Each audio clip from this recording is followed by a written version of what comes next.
Good afternoon, and welcome back. I'm Marcus Peter. I came across a video of Peter Kreeft sharing with remarkable and touching honesty about the death of his beloved bride. Anyone who's walked through bereavement would recognize every sentence he uttered.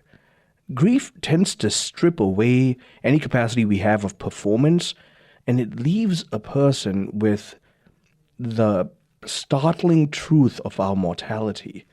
Here's that clip for you.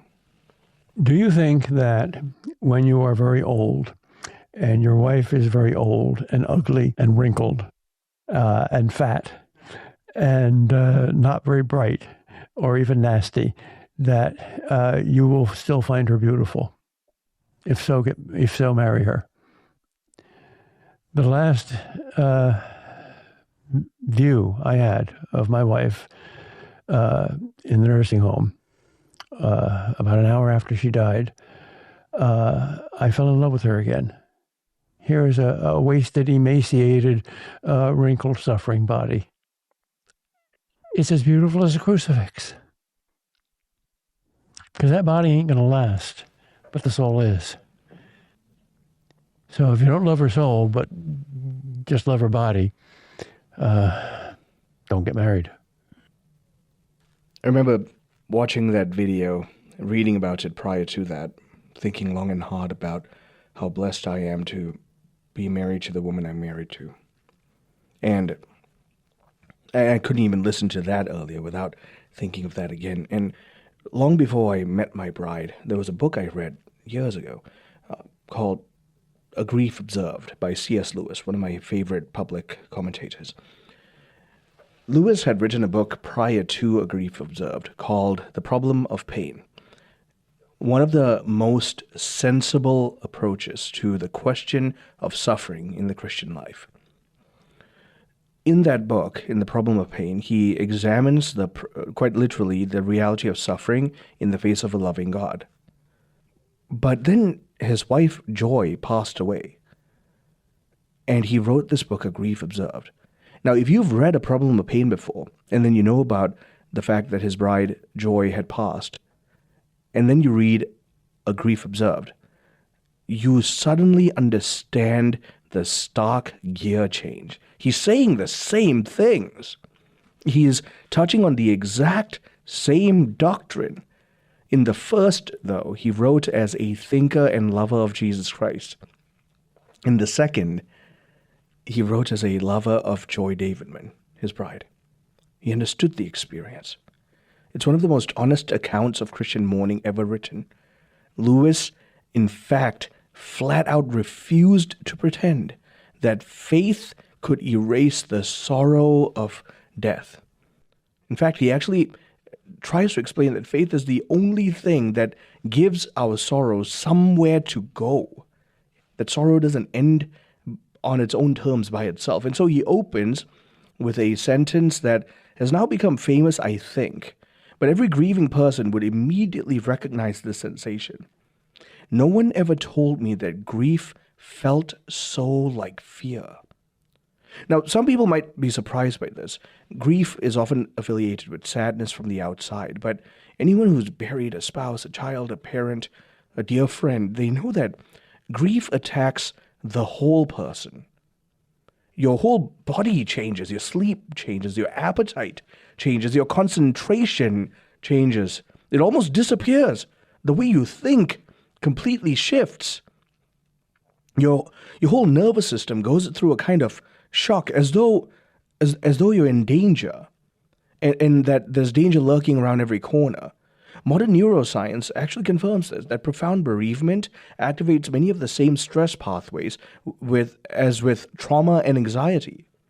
The body responds that way because when we love someone, it's not just something that involves a particular organ or just a little bit of your emotions. No.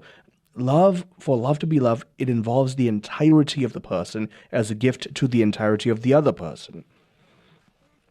Lewis would continue. He describes the strange numbness that follows loss. He writes, "There's a sort of invisible blanket between the world and me.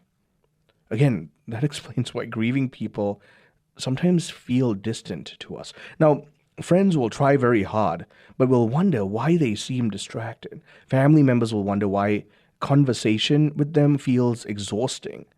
It's not like everything's now unimportant, it's that everything has now become harder and therefore harder to process because the mind is still trying to grapple with this sudden stark absence that cannot be explained away.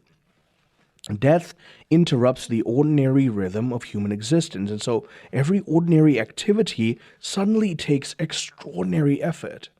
In fact, one of Lewis's greatest insights concerns the question of repetition. He writes, I thought I could describe a state. I thought I could make a map of my sorrow, but sorrow turns out not to be a state, but a process. And the only way out, he would acknowledge later, is through. Many people expect grief to follow a schedule. It doesn't. There are waves to it. Society encourages that expectation, the schedule of grief, because it's uncomfortable. And when it's uncomfortable, we want to ascribe to it a deadline. Oh, we'll be past this. Someone will eventually ask you, are you over it? And someone else assumes, well, enough time has passed, so you need to have gathered your life together now. Now, we ascribe to grief a deadline that God himself doesn't grant it. C.S. Lewis reminds us that grief has its own rhythm. And the reason why is because love has its own rhythm. Recovery from grief is not a straight road. Your memory will revisit familiar places again and again. Some dates will awaken fresh tears. A song might open an old wound. And that experience will make you feel like you're a failure all over again. That experience will simply reveal to you that the love that you had has a certain permanence. It's marked your soul. In some sense, you might never be past it in this life. And so Lewis will write, the death of a beloved is an amputation. An amputation.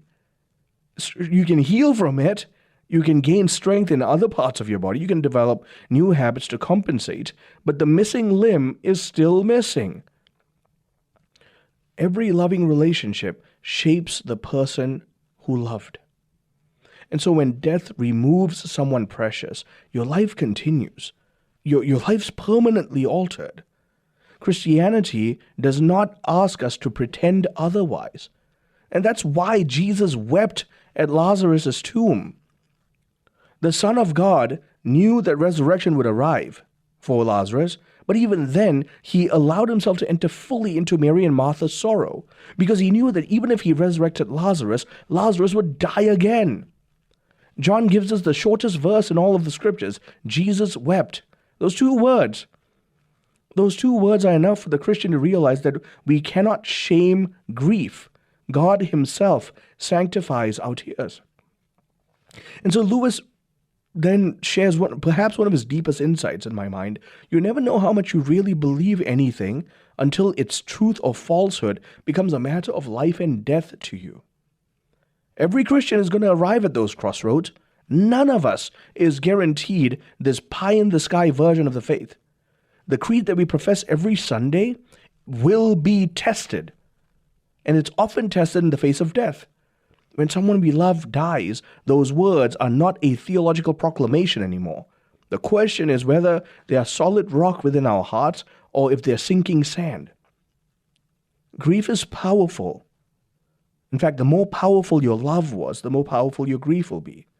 Death wounds us because we have allowed our hearts to be made vulnerable in love. And so, I want to assure you, death has already been defeated. Christ walked out of the tomb. And Christianity, therefore, gives your grief a terminus. It gives your grief a way out. Heaven will receive the soul. By the grace of God, we pray and we hope that heaven receives these souls. And for everyone who dies in a state of grace. But on one glorious day, Christ will call all his people from every grave, and there will be a resurrection of even death itself.